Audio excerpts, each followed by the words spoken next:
Triassic period यानी आज से 252 मिलियन साल पहले से लेकर 208 मिलियन साल पहले तक जो टाइम बताया जाता है उसे ट्रायसिक पीरियड कहा जाता है। ये वो वक्त था जब इस जमीन पर इंसान का कोई नामो निशान नहीं था और कुछ खतरनाक जानवर इस जमीन पर राज करने के लिए नए नए उभर कर आए थे, जिसका नाम था डायनासोर।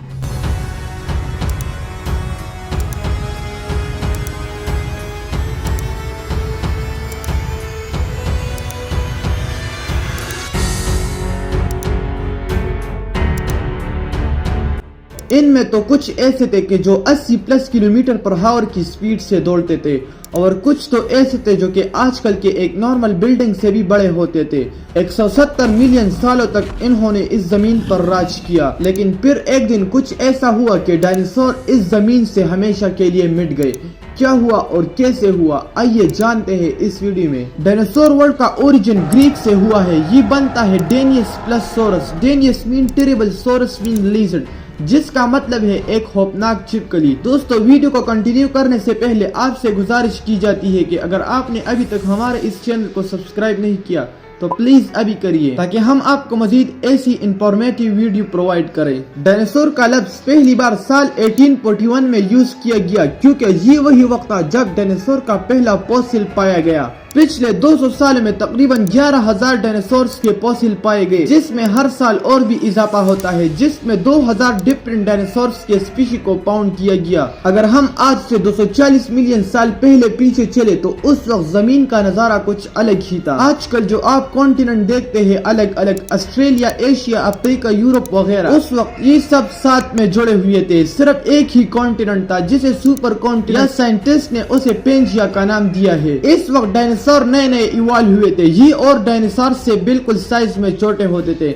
मिसाल के तौर पर इस वक्त जो डायनासोर थे आर्कोसोरस, जिसका हाइट तकरीबन 3 मीटर था। इसमें इयोरेप्टर भी एक डायनासोर एग्जिस्ट करता था जिसका हाइट 2 मीटर का होता था, और इन दोनों को ही डायनासोर्स के इंसेस्टर माने जाते हैं। आज से तकरीबन 201 मिलियन साल पहले जो पेंजिया था उसमें क्रैक्स आने लगे और ये स्लोली टूटने लगा, जिसकी वजह से क्लाइमेट में चेंज आने लगा और इसके साथ साथ वोल्केनो एक्सप्लोजन भी होने लगा। और इसके नतीजे में कुछ खतरनाक गैसेस रिलीज हुई, जैसे कि कार्बन डाइऑक्साइड, सल्फर डाइऑक्साइड वगैरह, जिसकी वजह से ये गैसेस एटमॉस्फेयर में जमा होने लगे और सनलाइट को जमीन तक आने के लिए एक रुकावट बन गई, जिसकी वजह से उस वक्त जो ऑर्गेनिज्म थे वो स्लोली खत्म होने लगे, क्योंकि उस वक्त ज्यादातर जानवर कूल ब्लडेड थे। ये ऐसे जानवर होते हैं जो कि इनके जिस्म टेम्परेचर में बदलाव आने को बर्दाश्त नहीं कर सकते और इसके लिए जिंदा रहना मुश्किल हो जाता है। मगर डायनासोर वार्म ब्लडेड ऑर्गेनिज्म थे, इंसानों की तरह। उन्होंने टेम्परेचर के चेंजेस को बर्दाश्त किया, मगर कूल ब्लडेड ऑर्गेनिज्म खत्म होने लगे और इसी टाइम को कहा जाता है ट्रायसिक ज्यूरासिक एक्सटिंक्शन इवेंट। यहाँ पर ट्रायसिक पीरियड खत्म हो जाता है और एक नए पीरियड की शुरुआत होती है, जिसे ज्यूरासिक पीरियड कहा जाता है। ये पीरियड 201 मिलियन साल पहले से लेकर 145 मिलियन साल पहले तक चलता रहा। इस ज्यूरासिक पीरियड में डायनासोर इतने डाइवर्स हो जाते हैं और इतने बड़े बड़े डायनासोर्स आते हैं कि वो इस जमीन पर डोमिनेंट हो जाते हैं। फॉर एग्जाम्पल टाइटानोसोरस, जिसमें हर एक का वजन तकरीबन 15,000 किलोग्राम तक होता था। इस पीरियड के कुछ और मेन डायनासोर्स भी थे, जैसे कि एलोसोरस,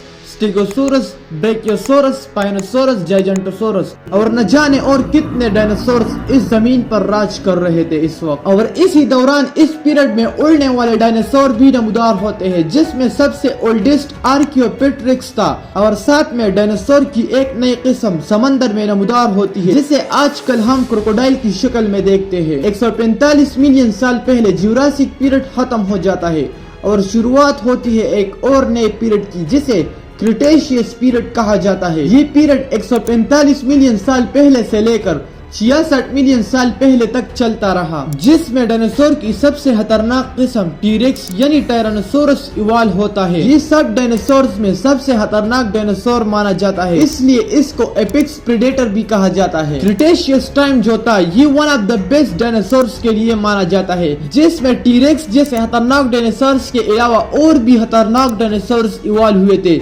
जैसे कि एंक्लाइसोरस, कार्नोटोरस, टर्बोसोरस वगैरह। लेकिन फिर एक दिन कुछ ऐसा होता है कि इसके बाद दुनिया का नक्शा ही बदल जाता है। आज से तकरीबन 66 मिलियन साल पहले ایک ایسٹرائڈ جو 15 سے 10 کلومیٹر تک سائز میں بڑا تھا زمین کی طرف 20 کلومیٹر پر سیکنڈ کی سپیڈ سے بڑھ رہا تھا اور کچھ ہی ٹائم میں یہ زمین کو ہٹ کرتا ہے، جس کی وجہ سے یہ زمین میں 150 کلومیٹر ایریا تک ایک بڑا گڈھا بناتا ہے۔ یہ ٹکراؤ اتنا خطرناک تھا کہ چاروں طرف صرف تباہی ہی تباہی پھیل رہی تھی۔ زمین کا ٹیمپریچر ایک دم ہائی ہونے لگا، والکینو پھر سے پھٹنے لگے اور بڑے بڑے ارتھ آنے لگے۔